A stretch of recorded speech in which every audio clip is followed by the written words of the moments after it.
Hello, it's Marvin Faulkner again with the Inspirational Messages. This is number 5, also known as the Fireside Chats. So let's just go right on into this. The title of this one is Inspiration versus Depression.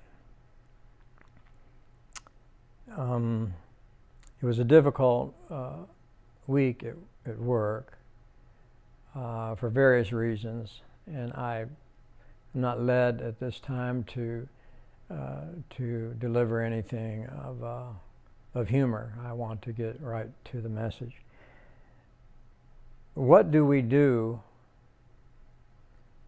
when life has delivered us so many blows that we feel punch drunk, like the used up boxer?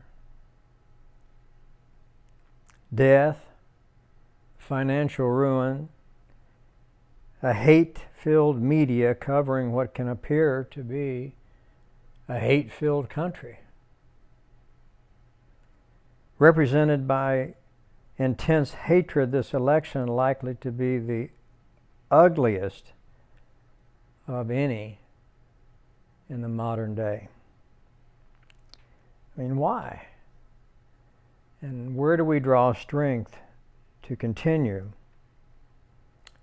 I gave this thought, and as mentioned in the last episode, it must be unconditional love.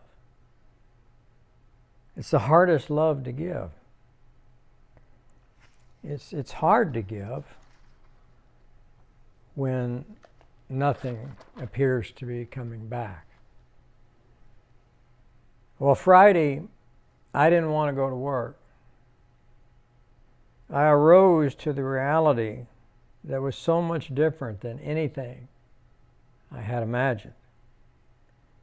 Yet I knew there were others that were facing worse, the beaten, the oppressed. A lady I've known who had lost 2 of her 4 children, as well as their father, all tragically before what it would seem to be their appropriate time. After the first 2 patients that I myself had little patience for, and who both expressed concern for me, I knew the staff was aware that I was not feeling well. I had this overwhelming thought: I've given so much, why was it never enough? Despite my efforts as a physician, I mean, I've seen a lot of things, been through a lot, including tragedies and bankruptcy. And the book that I had written on the matter had changed so many lives by their comments and written words, yet I had expected so much more. Maybe sometimes we believe what we want to. So my letter to God just hadn't really done at this point what I thought it would. The screenplay and subsequent movie myself and 3 others brought to completion, that was a miracle. It was a story that in reality was my own grieving, expressed in truth by my representations of anger, loss of faith, and the resolve to find it again. The movie being hijacked by a distributor and eventually removed by Amazon, who is secondary only to my discovery, informing Amazon and they stating they knew nothing about this.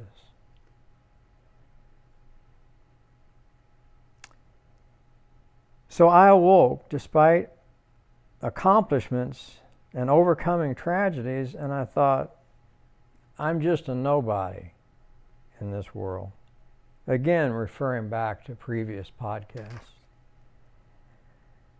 Then a text came from my son.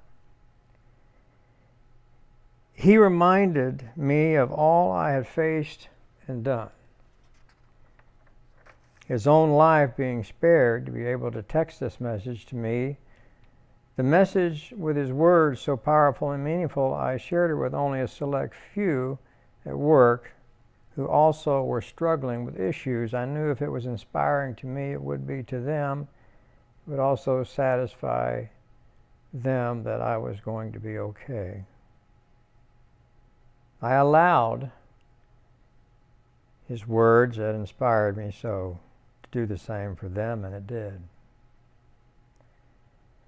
Now my daughters both contacted me. My middle girl,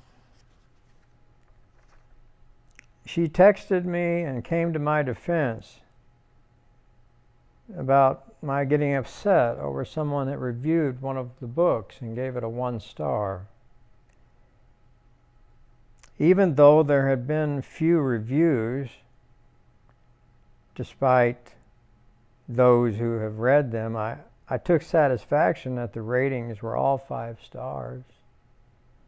Now someone had entered a 1. Was it a disgruntled patient? Was it someone very angry that was battling such darkness they found my inspirational words just simply irritating? Someone that expressed hatred in my reference to a God? I've been there. But it became worth it because it was this daughter of mine that came to my aid to make me understand how many times she had had this happen to her in her attempted and ongoing movie career in Hollywood. I mean, always someone to be critical. That's why they call them critics. Mean-hearted, more likely not happy with themselves, never have written a book, never did a movie, but they can criticize others plenty. No patience, no goodness, no self-control. My baby daughter calling to check on me, letting me know how much she wants to see me now that her and her husband have returned to the States from his naval assignment. Her encouragement to let me know that I had done great regarding Simba, one of our dogs who's 14 and a half and is not to be here much longer. How I had driven her and Delilah, another one of my rescues, all the way to California so they could see the ocean. I remember how peaceful that trip was. We just stopped everywhere and looked at everything. We took our time driving out there. It was wonderful. I guess it was reminiscence of when the kids were small. So what do we do when depression and agony come? Well, we gather strength from those around us who love us unconditionally.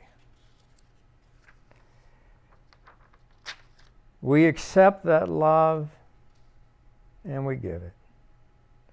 So in an instant, I was back in a room with a patient that despite the mask and social distance, I touched him and told him that I loved him. One day at the gym with my son, we were pushing a weighted sled the distance of the gym, back and forth.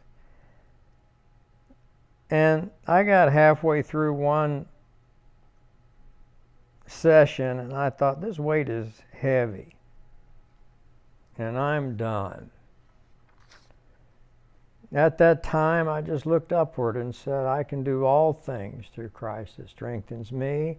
And I ran that weighted sled back to my son, who's now much younger and stronger than me. So I admit, I felt done with these inspirational messages. Why? Because many do not take the time to even give a thumbs up or subscribe. So I thought, why bother? But for now, I was reminded, do it for me, Lynn. Some that have known me closer through the years go by my middle name. The message I received is, I am God. Do it for me. Do it for only one lost soul today. It will help. Haven't the books blessed you as well as others? Haven't the Facebook messages turned to podcasts helped someone? Yes, they have. So if it can't be tens of thousands, there have at least been a few hundred. Maybe one day there'll be thousands. But for certain, there has been more than one. And if it is only one, do it for me, Lynn. For as you have done for only one of mine, do it for me. The bottom line is, I am somebody. I'm not a nobody. And neither are you. Not to God. So keep loving. Keep going forward until the final bell sounds. What better way to spend one's time?